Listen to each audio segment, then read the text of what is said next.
नमस्कार साथियों। तो आज है 12 दिसंबर 2025।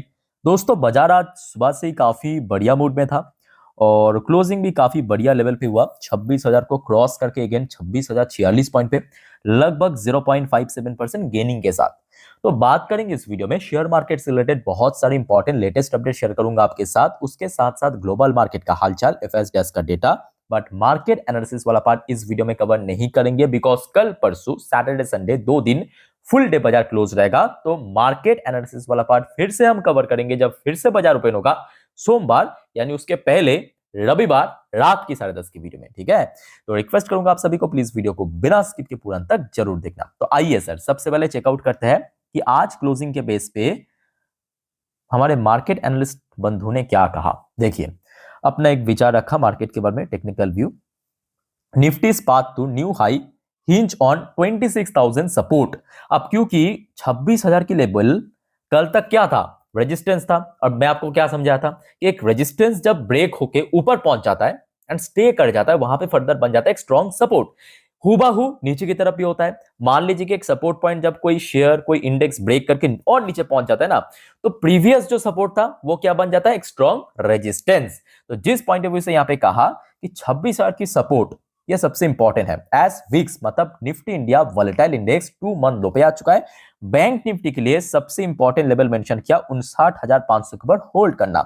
अब क्योंकि पिछले 3-4 दिन गिरावट के बाद अगेन निफ्टी रिक्लेम कर चुका है 26,000 की लेवल को, अब उम्मीद काफी बढ़ चुका है। अब एनालिस्ट ने कह दिया सीधा सीधा कि अगला रेजिस्टेंस है 26,300 से लेके 26,500। नीचे की तरफ ऐसे सपोर्ट पॉइंट मेंशन किया, मतलब थोड़ा डिप सपोर्ट 25,900 से लेके 25,800 के लिए। खैर, इस टॉपिक को हम रविवार रात की 10:30 की वीडियो में और अच्छे से डिटेल में एक्सप्लेन करेंगे। बट उसके पहले साथियों आज बहुत सारे इंपॉर्टेंट अपडेट, कुछ इंपॉर्टेंट इकोनॉमिकल डेटा, कुछ वाइटल रिपोर्ट आउट हुआ है आपके साथ मैं शेयर करूंगा। थोड़ा पेशेंसफुली देखते सुनते और समझते जाइए। सबसे पहले हम चर्चा करेंगे भारत के एक बहुत इंपॉर्टेंट इकोनॉमिकल डेटा, विदेशी मुद्रा भंडार यानी फॉरेक्स रिजर्व की data. Back to back 2 weeks हमने देखा थोड़ा सा डिक्लाइन गया था, पर इस बार 1.03 बिलियन डॉलर की इंक्रीज हुआ। टोटल आज भारत के पास फॉरेक्स रिजर्व है 687.26 billion dollar.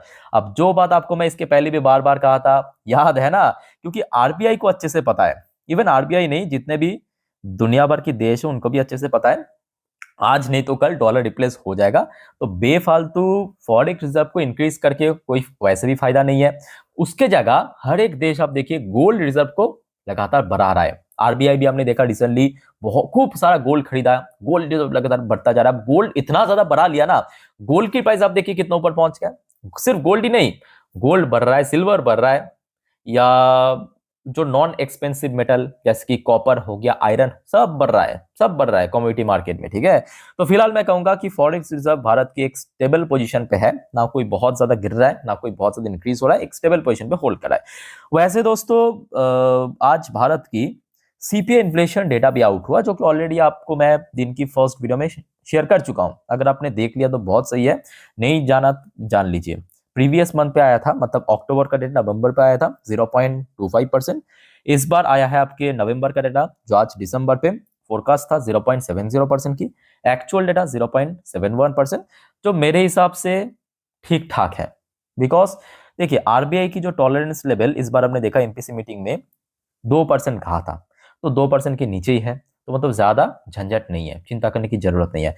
By the way दोस्तों, ये जो सब डेटा मैं आपको दिखा रहा हूं ना, ये आते ही मैं आपको इंस्टाग्राम स्टोरी में डाल चुका हूं, मेरे इंस्टाग्राम अकाउंट पे। तो आप में से कोई अगर इंस्टाग्राम में है, मैं आप सभी को कहूंगा मुझे फॉलो कर सकते हो वहां पे। मेरे इंस्टाग्राम हैंडल की लिंक आपको इस वीडियो के नीचे डिस्क्रिप्शन बॉक्स में मिल जाएगा। उसके बाद आ जाइए एक और इंपॉर्टेंट डेटा देखिए, ये आया है आपके आरबीआई की तरफ से।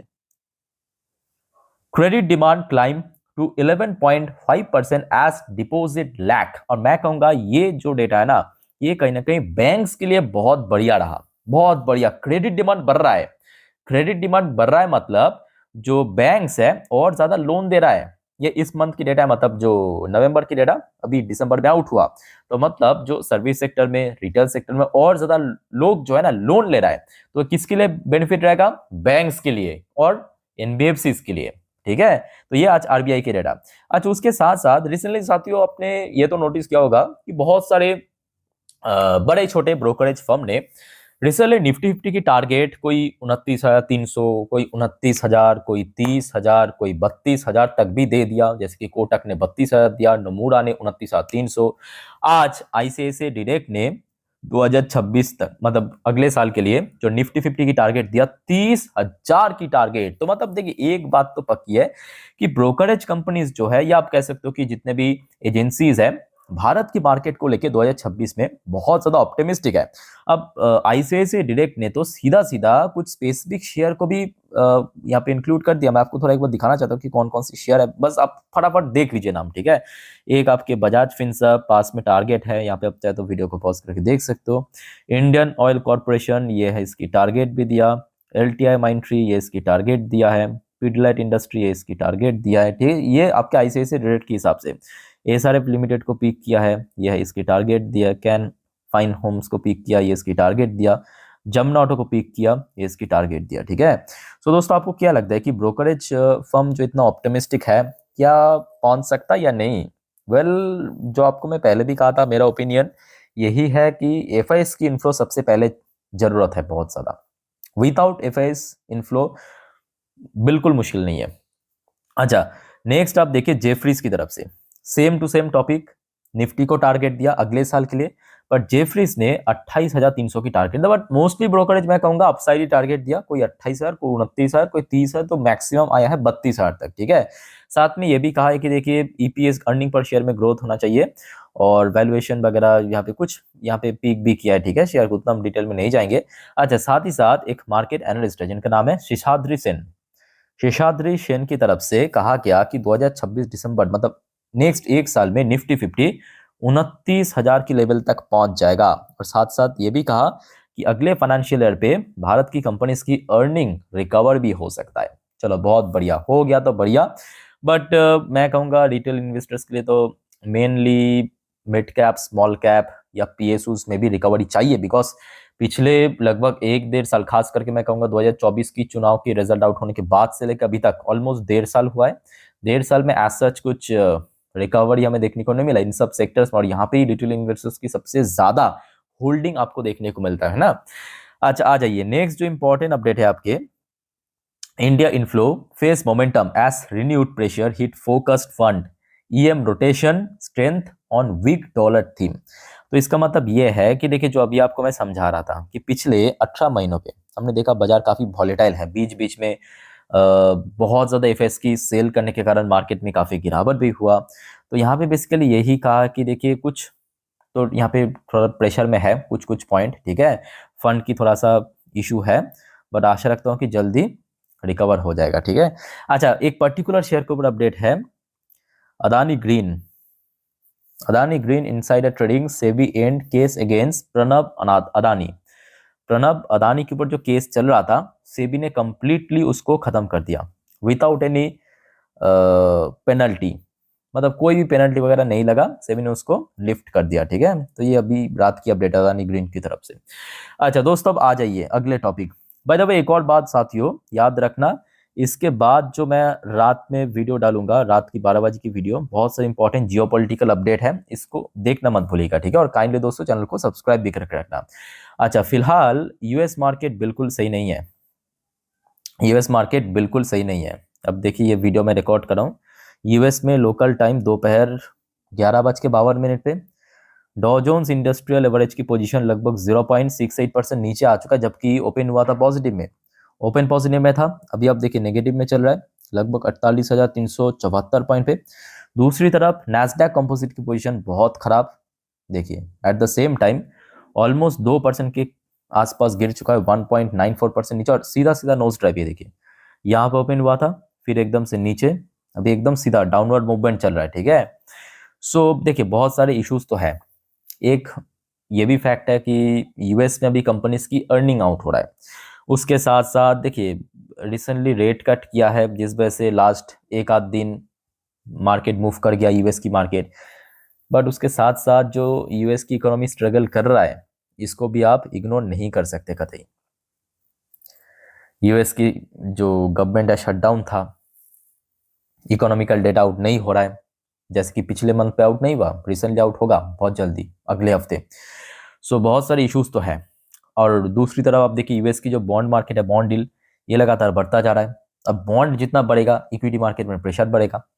क्रूड ऑयल की प्राइस फिर भी चलो ठीक है, एक मिनिमम लेवल पे चल रहा है, कोई दिक्कत नहीं है, बट अगेन इंडियन करेंसी की वैल्यूएशन ड्रॉप हो गया। याद कीजिए आज शाम के वक्त की अपडेट है, शाम के वक्त जब आपको मैं दिखाया था तब कितना था, याद आ रहा है कुछ 90.49, मुझे अच्छे से याद है 90.49, ये आपके 1 यूएसडी के अगेंस्ट में इंडियन रुपी परफॉर्म कर रहा था। अभी आप देखिए कहाँ पे पहुंच चुका है 90.58, तो इसको भी हम इग्नोर नहीं कर सकते। अब देखिए कुछ एक्सपर्ट के हिसाब से जो इंडियन रुपी की वैल्यूएशन गिरा है, ये कहीं ना कहीं बेनिफिशियल भी है। कुछ कुछ व्यू से मैं कह रहा हूँ, क्योंकि अभी तक क्या चल रहा था कि देखिए यूएस ने जो भारत के ऊपर 50% टैरिफ इम्पोज तो किया था, ठीक। आरबीआई ने क्या कर रहा था, ये जो भारत के पास जो फॉरेक्स रिजर्व है ना, उसको यूटिलाइज करते करते इंडियन करेंसी की वैल्यूएशन को स्टेबल रखने की कोशिश कर रहा था। अब सडनली आरबीआई ने क्या किया कि ठीक है, जहां तक गिरना है गिरने दीजिए, ऐसे करके छोड़ दिया। तो सडनली जिस वजह से एक ड्रॉप हमें देखने को मिला, जैसे कि आप देखिए पिछले 2 हफ्तों में ये ड्रॉप हुआ है, अदरवाइज उसके पहले लगभग 88-87 के रेंज में काफी महीनों भर चल रहा था, ये देखिए, है ना। तो बहुत सारे एक्सपर्ट अलग अलग ओपिनियन शेयर करते हैं, लेट्स सी। बट हाँ, वैल्यूएशन अगर रीगेन हो गया, मतलब पुराने जैसे 85-86 में चल रहा था, तो कहीं ना कहीं बेनिफिट मतलब बढ़िया रहेगा। अच्छा, अब आ जाइए कुछ इंडियन कंपनी की पोजीशन, जैसे कि विप्रो लिमिटेड एडियर वर्शन आपकी यूएस मार्केट में ड्रॉप हो, उस वजह से 2.12% अभी नीचे। इवन इन्फोसिस की एडियर वर्शन भी नीचे चल रहा है, जबकि ओपनिंग पॉजिटिव में था, भी 0.70% नीचे। अच्छा, एचडीएफसी बैंक की एडियर वर्शन फिलहाल मैं कहूँगा ठीक ठाक है, एटलीस्ट पॉजिटिव में है, ठीक है, ग्रीन में तो दिख रहा है ना।